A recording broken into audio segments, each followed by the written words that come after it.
Online business එකේ sales වැඩි වෙනකොට තනියම හැමදේම කරන්න වෙන එක ලොකු පීඩනය. හැබැයි අලුත් කෙනෙක් ගත්තොත් බිස්නස් එකේ සිකුරිටි ඩේටා ප්‍රොපිට් හැමෝටම ෂයා වෙන එක ඊටත් වඩා ලොකු පීඩන. සාර්ථක බිස්නස් ඕන කෙනෙක් වෙන්න නම් ඔයාට පුළුවන් වෙන්න ඕනි නිවැරදි විදියට වැඩ පවරන්න. අද අපි බලමු ඔයාගේ ඔන්ලයින් බිස්නස් එකේ සිකුරිටිය එක රකින ගමන් ටීම් එකත් එක්ක ප්‍රොෆෙෂනල් විදිහට වැඩ කරන්න කොහොමද කිය. ඔන්ලයින් බිස්නස් එකේ ඕන විදියට මම මැනේජ් කරන්නේ ඇඩ්මින් account එකක්. මට සිස්ටම් එකේ ෆුල් ඇක්සස් තියෙනවා. මගේ යූසර් කෙනෙක්ට සිස්ටම් එකේ ඇක්සස් දෙන්න ඕන නම් මම මුලින්ම කරන්නේ එයාගේ ජොබ් රෝල් එකට අදාළව සිස්ටම් එකේ දෙන්න ඕනි පර්මිෂන් ටික හදන එක. ඒකට මම යූස් කරනවා රෝල් කියන පාර්ට් එක. මෙතනින් මට පුළුවන් අලුත් රෝල් එකක් ඇඩ් කරගන්න. මම පර්මිෂන් දෙන්න යන්නේ සේල්ස් මැනේජර් රෝල් එකට. මෙතනදී මුලින්ම කස්ටම ඕන් කස්ටමර්ස්ලට විතරයි මම ඇක්සස් දීලා තියෙන්නේ.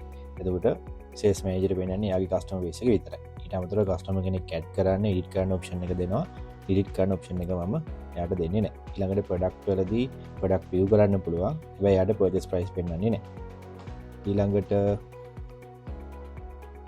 ඊළඟට orders වලට අදාළව එයාට පෙන්වන්නේ එයාගේ own orders විතරයි. order set කරන්න පුළුවන්, edit කරන්න පුළුවන්. ඊට අමතරව order එකක් exchange කරන්න, return කරන්න ඒ වගේ access මම දීලා තියෙනවා. මේ විදිහට තමයි role එකක් create කරගන්නේ. ඊළඟට sales managerට system එකට access කරන්න user account එකක් හදලා දෙමු. user account එකක් හදලා දෙන්න users වල add කියන option එකට යන්න ඕනේ.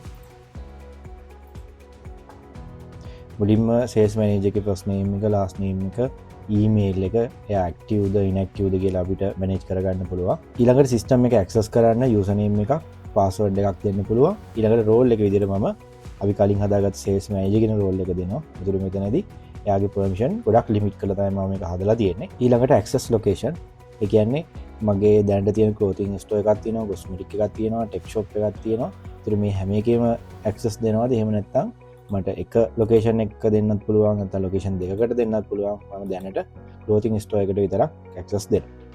ඒ වගේම sales commission add කරගන්න පුළුවන්. ඊට පස්සේ එයාගේ bio data එකක් manage කරගන්න පුළුවන්.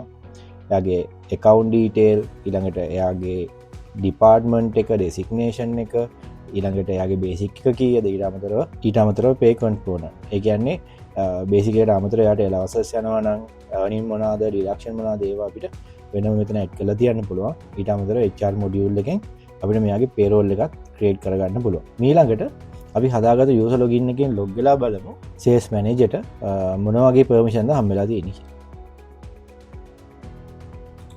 මම දැන් log වෙලා ඉන්නේ sales manager ගේ account එකෙන්.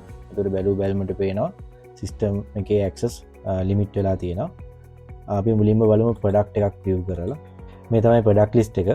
sales manager පෙන්නන්නේ selling price එක විතරයි. ඊට අමතරව එයාට edit, delete permission දුන්නේ නැති නිසා එයාට ඒ option මෙතනින් අයින් වෙලා තියෙනවා. ඒකට කොයි වෙලාවකවත් එයාට product එක delete කරන්න, edit කරන්න හැකියාවක් නැහැ. ඊළඟට orders බැලුවොත් මම එයාට permission දුන්නේ on orders view වෙන්න විතරයි.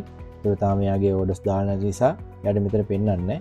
ඊළඟට අපි බලමු orders වලදී මම permission දුන්නේ on orders view වෙන විදියට. ඒක තාම orders දාන්න නැති නිසා එයාට orders මෙතන view වෙන්නේ නැහැ.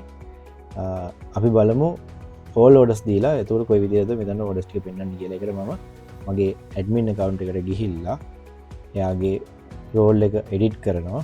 ඊළඟට මෙතන view on orders only කියන එක මම view all orders කියන එකට change කරලා මම update කරනවා.